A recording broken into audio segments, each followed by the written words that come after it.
First, you have some time to look at questions 1 to 4.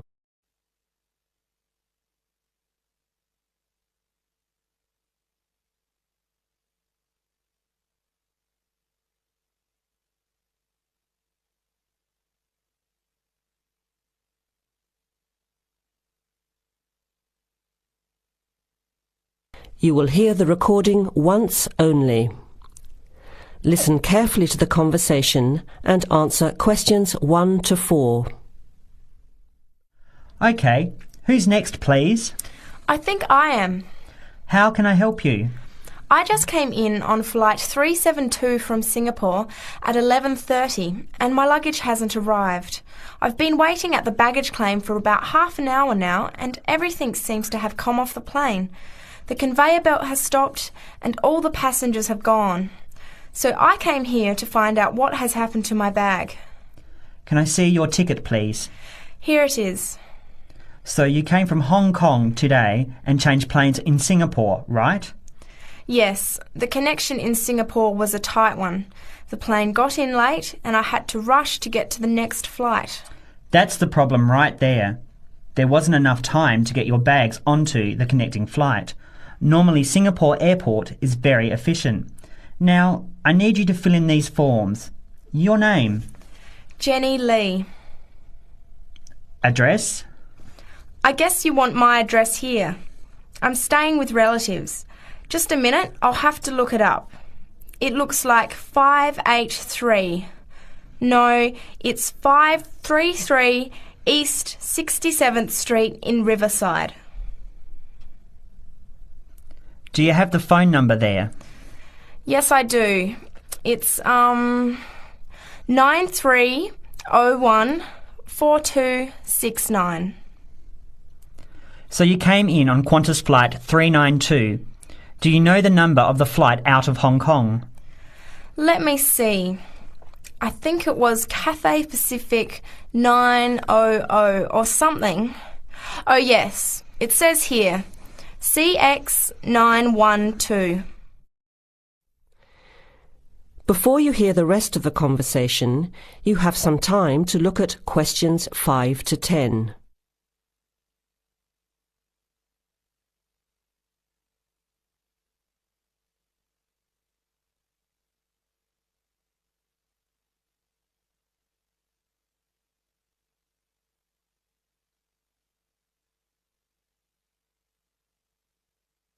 Now listen and answer questions 5 to 10.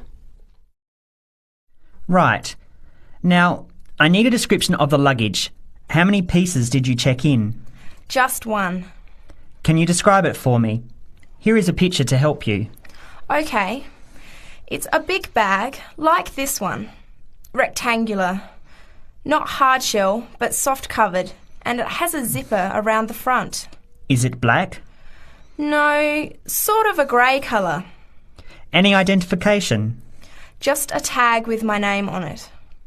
Any other features? Well, it has wheels and a retractable handle on the end, so you can pull it, as well as the handle in the middle. OK, that's fine. Now, if your bag missed the connection, I'm sure it'll be put on the next flight. I'll email Singapore as soon as I finish here. The next flight comes in at 17:50. That's 10 to 6 this evening. You can pick it up then. 10 to 6? That's too long to wait.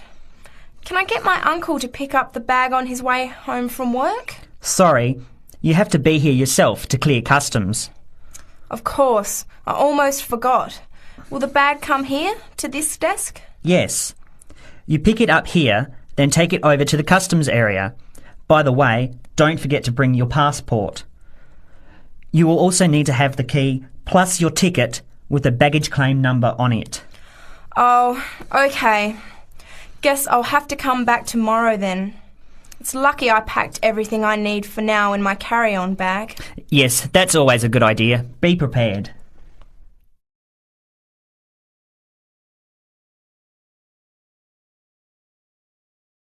That is the end of part 1. You now have half a minute to check your answers.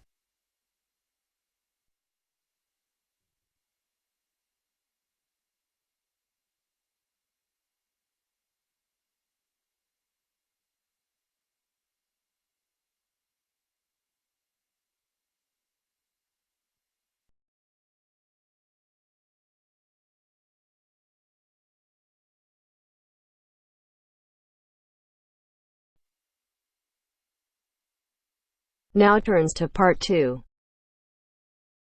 Part 2. You are going to hear a talk on ginseng. First, you have some time to look at questions 11 to 14.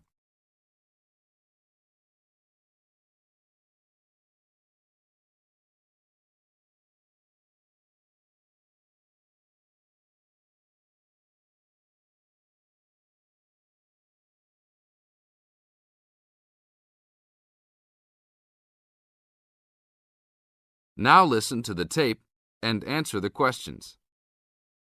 Good morning. Today we'd like to talk with Mr. Schumacher of Kaiser Farms.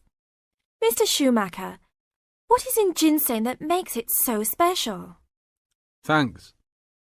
The key elements in ginseng are the active ingredients known as ginsenosides. All true ginseng products on the market contain a certain percentage of ginsenosides, and a number of factors determine how much. The age of Wisconsin ginseng when harvested plays a major role in determining the natural level of ginsenosides. Tests have shown that the older the plant, the higher the ginsenoside content. 5-year-old Wisconsin ginseng plants have had ginsenoside levels as high as 20%. As a family operation, one of our strategies in producing the highest quality product available is to only harvest 4- and 5-year-old roots. The majority of Wisconsin ginseng harvested is 3 years old. The reason for this is that the expenses to care for and the possibility of disease increase as the plants become older. By limiting the amount of ginseng that we plant each year, we are able to provide the necessary attention and care to produce the highest quality 4- and 5-year-old roots.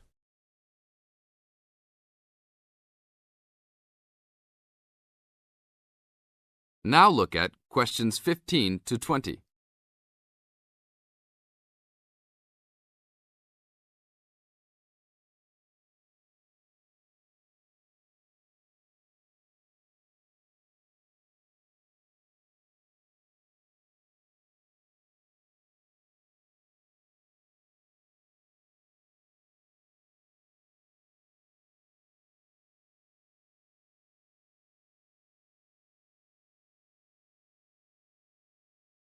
As the talk continues, answer questions 15 to 20. What is Wisconsin ginseng used for? There are 2 real species of ginseng on the market today: Panax, Korean or Chinese, and Panax quinquefolius, Wisconsin.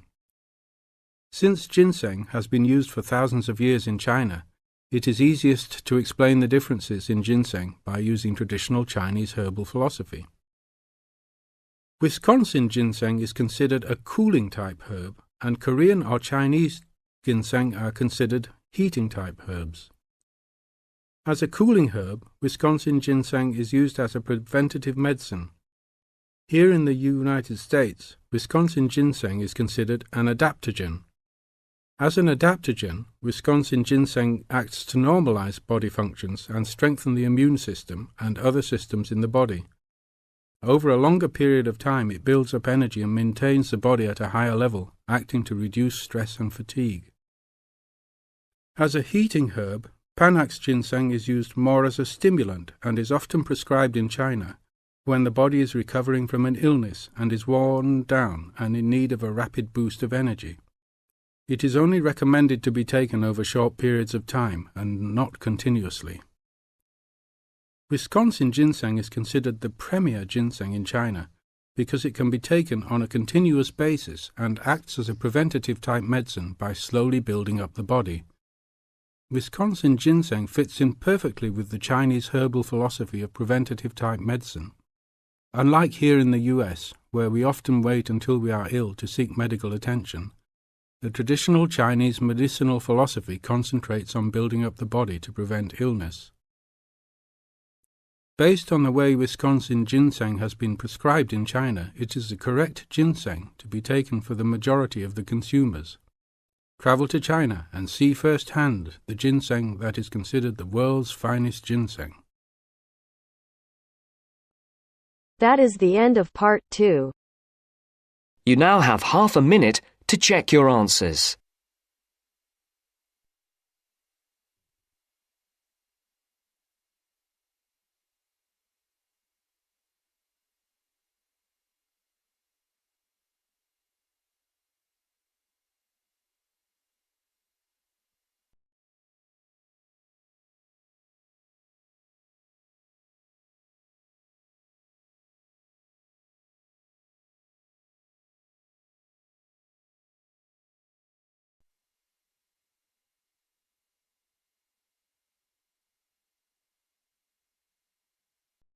Now turns to Part 3. Part 3. You will hear a group of students, Henry, Joe, Nancy, and Gordon, discussing changes to their work experience placement arrangements. First, you have some time to look at questions 21 to 26.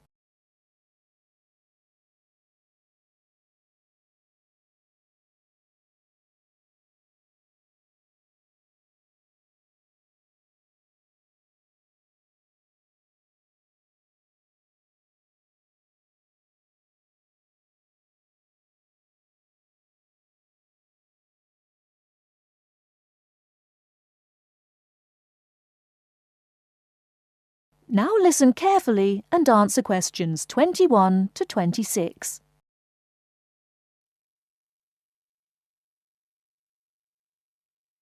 Look, there's the notice that Professor Jones told us he'd be putting up confirming the details of our work experience placements. But I thought that was already arranged. No, he said he'd have to check with the companies that the days we preferred were okay for them. Let's see if any have changed. Teresa's not here today, but her name's first. It says the Uni Bookshop, Friday mornings starting on the 23rd of March. So nothing's changed. I'll let her know. What about Manuel? He's not here either. Is he still going to the music store in the High Street? If it's mainly music, yes, he's still down for that on Friday afternoons starting on the 9th. The day's different. It's changed from Tuesday mornings, but that's okay. I'll tell him. He'll really enjoy listening to music all day. Now, where's my name? Henry. Here it is. I'm going to the beauty shop, and I said I preferred Thursday afternoons. Oh, good, that seems okay. And my start date hasn't changed either. Joe, what day did you opt for? I'm going to Highway Hotels on Monday mornings. Yes, that's okay. And starting on Monday the 12th of March. Oh, has that been changed? Okay, I was scheduled to start the week before. I'll just make a note of that. What about me, Henry? Have I still got the Explore travel service on Wednesday mornings? Just a minute. Where's your name? Let's see. Nancy. Okay, here it is. Explore travel on Wednesdays, yes, but afternoons, and starting date is Wednesday the 14th of March. Has the date changed? No, not the date, just the time, which is fine. I'll get to sleep in. You lazy thing, Nancy. Chris's name is next on the list. Gorgeous Gowns Fashions. What a name. Yes, it sounds good, doesn't it? I'm hoping he'll bring me some free samples. So, has he still got Wednesday mornings? Yes, Wednesday mornings starting on the 14th of March. Okay, I'll tell him when I see him tonight that his arrangements haven't changed. Gordon, what about you? I chose that software company that makes computer games. I can't remember its name, but I asked for Tuesday afternoons.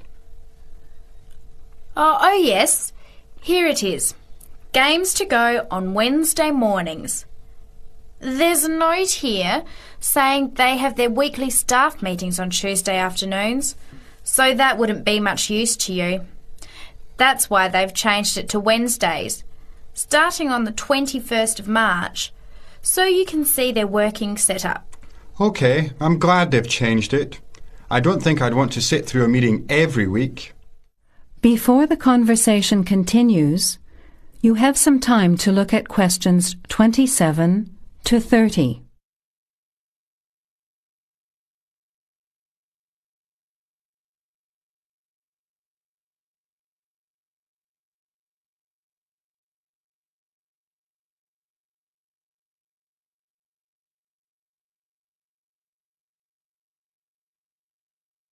Now, as the conversation continues, answer questions 27 to 30. Can someone remind me what time we have to get to our placement in the afternoons? It says here, mornings start at 9 a.m. and afternoon sessions at 1 p.m. Oh, that's a shame. I thought Professor Jones was going to change it to 9:30 a.m. and 1:30 p.m. Yes, he did say that he'd try to make it later, but obviously that wasn't possible. By the way, just in case, what happens if we're ill or something and can't make it? Do we phone the college or the place we're going to? I think we have to phone the company first and then the college. Didn't you get the information sheet about work experience at our last seminar? No, I missed it because I had to go to the dentist. What else did it say? Well, we have to do a total of 24 hours altogether. So if we miss one of the arranged sessions, we have to organise another time to make up the hours. And he gave us details of the presentation we have to give about our work experience. Oh, really? What do we have to do? In week 10, we each have to give a presentation to the class about the company we've been with. It's 30% of our final mark for this subject, so it's going to be a lot of work. Yes, he's expecting us to do a lot of research while we're there so that we can outline the history of the company, its management structure, number of employees, other branches, etc. And he said we should use lots of visuals such as diagrams and flowcharts during the presentation. Yes, and we should also include what we did each week, the different departments of the company or positions that we observed, and try to relate what we saw to our studies so far.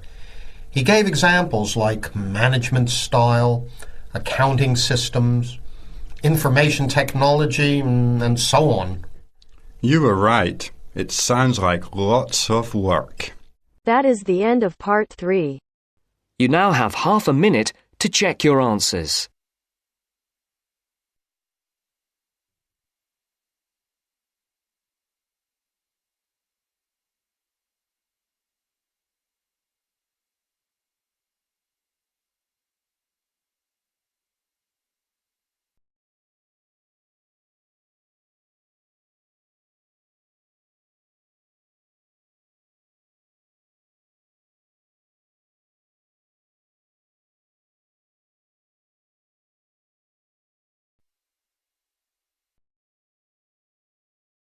Now turns to part 4. Part 4. You are going to hear a talk on Canada. First, you have some time to look at questions 31 to 40.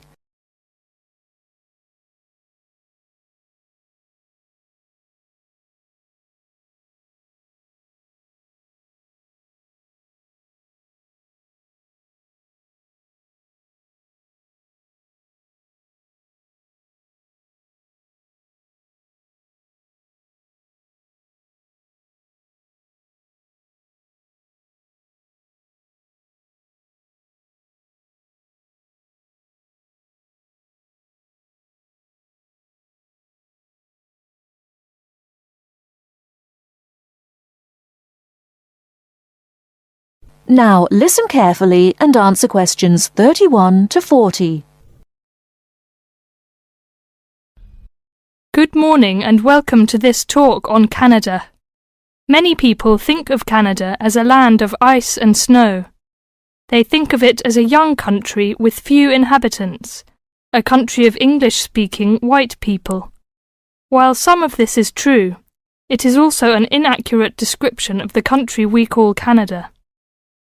Canada lies in the northern half of the continent of North America. The most northern parts of Canada are sometimes called the land of the midnight sun, because at certain times of the year the sun never sets and is still shining faintly at midnight. This northern part of Canada is cold and mostly snow-covered all year round. Most of the people who live in this northern part of Canada are called Inuit or Dene. They were once called Eskimos. They are the original people of this land and are part of what are called the First Nation. As we move to the more southern parts of Canada, the land changes and so does the people. Moving from east to west in southern Canada, we travel from the Atlantic provinces of Nova Scotia, Newfoundland, New Brunswick, and Prince Edward Island. These small provinces, with small populations, border on the Atlantic Ocean. The land in these provinces is not very fertile, so fishing, forestry, and mining are the main industries, although in some small areas, agriculture is also important. If we travel west from the Atlantic provinces, we come to central Canada, composed of the large provinces of Quebec and Ontario. Both provinces are rich in natural resources, have fertile land, and are the centres of industry for Canada's largest cities. Toronto and Montreal are found in these provinces. The province of Quebec is the centre of French language and culture in Canada. In fact, Montreal is the second largest French-speaking city in the world after Paris. Finally, in the far west of Canada, we come to the province of British Columbia. This province is separated from the prairies by the Rocky Mountains and is bounded on the west by the Pacific Ocean. British Columbia is often called simply the West Coast. British Columbia is an attractive place for tourists because of its mild climate, spectacular mountains, seacoast, and beautiful forests. Agriculture, forestry, shipping, and fishing are major industries in British Columbia. The people of this land of Canada are as varied as its landscape. The original settlers, those we call the people of the First Nations, came from Asia by crossing the Bering Strait from Siberia to Alaska. In their new environment, they developed many new languages and cultures. In the 16th century, the first Europeans arrived in eastern Canada. They came from Britain and France. By making treaties with the original inhabitants, they gradually established colonies in eastern and central Canada. After a war with France, Britain took over the French colonies in Quebec and eastern Canada. By the end of the 18th century, all of Canada was under British rule. From this time until the present century, most of the immigrants to Canada were British, Scottish, and Irish. In this century, however, Canada has had an influence of settlers from all over the world. There are now hundreds of thousands of people from Asia, Africa, and South America who now call Canada their home. That is the end of part 4. You now have half a minute to check your answers.